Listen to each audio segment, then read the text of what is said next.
नमस्कार, मेरा नाम दिवांशु है और मैं इंडिया लीगल की टीम से हूँ। आज मैं आप सबके सामने एक महत्वपूर्ण जजमेंट के बारे में बात करने जा रही हूँ। इस केस में सुप्रीम कोर्ट एक चुनौती का सामना करते हैं, जो कि फाइनेंस एक्ट 2017 का पार्ट 14 है। ये लॉ हमारी गवर्नमेंट को ट्राइब्यूनल्स के ऊपर बहुत सारी पावर देता है, जिससे उनका काम और उसमें लोग कैसे अपॉइंट होते हैं वो अफेक्ट होता है।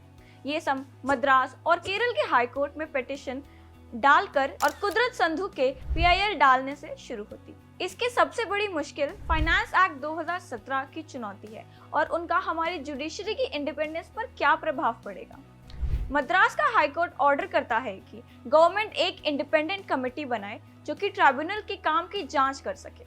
केरल का हाई कोर्ट और रॉजर मैथ्यू डेब्ट रिकवरी ट्राइब्यूनल को चुनौती है। ये केस जब सुप्रीम कोर्ट पहुंचा तब रंजन गोगोई और उनके साथियों ने दोनों पक्ष सुने। मामला थोड़ा गंभीर था। डेमोक्रेसी के तीनों अंगों का संतुलन व कॉन्स्टिट्यूशनल लॉ की बात हो रही थी। पहला सवाल ये था कि क्या फाइनेंस एक्ट 2017 को मनी बिल कंसिडर किया जा सकता है। आर्टिकल 110 के अंतर्गत पिटिशनर ने ये कहा कि पार्ट 14 को शामिल करने से पूरा फाइनेंस एक्ट का संभाव मानो बदल गया हो, जिससे उसे मनी बिल होने की मान्यता नहीं मिल सकती।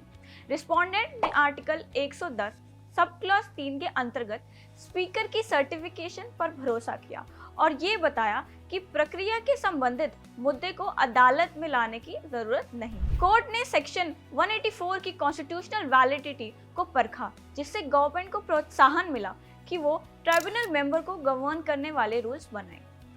पिटिशनर ने सर्च कम सिलेक्शन कमेटी की रचना को संबंध में भी चिंता जताई। रिस्पोंडेंट ने नियमों को बचाने का सबब बताते हुए कहा कि उनका उद्देश्य नॉमिनेशन प्रक्रिया को एक रूप में लाना है। मामला बड़े सवालों को भी शामिल करता था, जैसे कि क्या एक एजेंसी को सभी ट्राइब्यूनल्स को एडमिनिस्टर करना चाहिए, जुडिशियल इम्पैक्ट असेसमेंट की आवश्यकता और ट्राइब्यूनल के फैसले से सीधे अपील की इच्छा।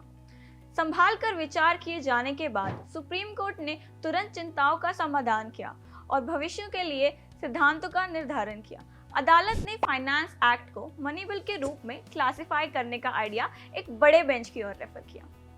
सेक्शन 184 की कॉन्स्टिट्यूशनल वैलिडिटी। अदालत ने कहा कि सरकार को अधिक शक्ति नहीं दी जा सकती है, लेकिन उन्होंने कहा कि सरकार के द्वारा बनाए गए नियम बिल्कुल गलत हैं, पेरेंट एनैक्टमेंट और स्थापित कॉन्स्टिट्यूशनल प्रिंसिपल्स के अनुसार। जुडिशियल इंडिपेंडेंस को सुरक्षित करने के लिए अदालत ने ministry of law and justice को एक जुडिशियल इम्पैक्ट असेसमेंट करने के लिए मैंडेटस जारी किया।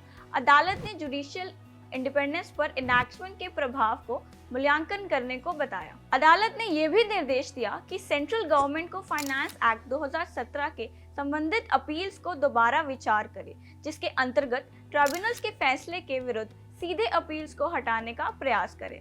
ये दिखाते हुए जुडिशियल इंडिपेंडेंस को सिस्टम सुधार के एक कैटलिस्ट के रूप में दिखाया जाए। जुडिशरी ये सजेस्ट करती है हमारी अदालतों को तुरंत ध्यान दिया जाना चाहिए, ध्यान समस्याएं और पर्याप्त रिसोर्सेज के अभाव के कारण।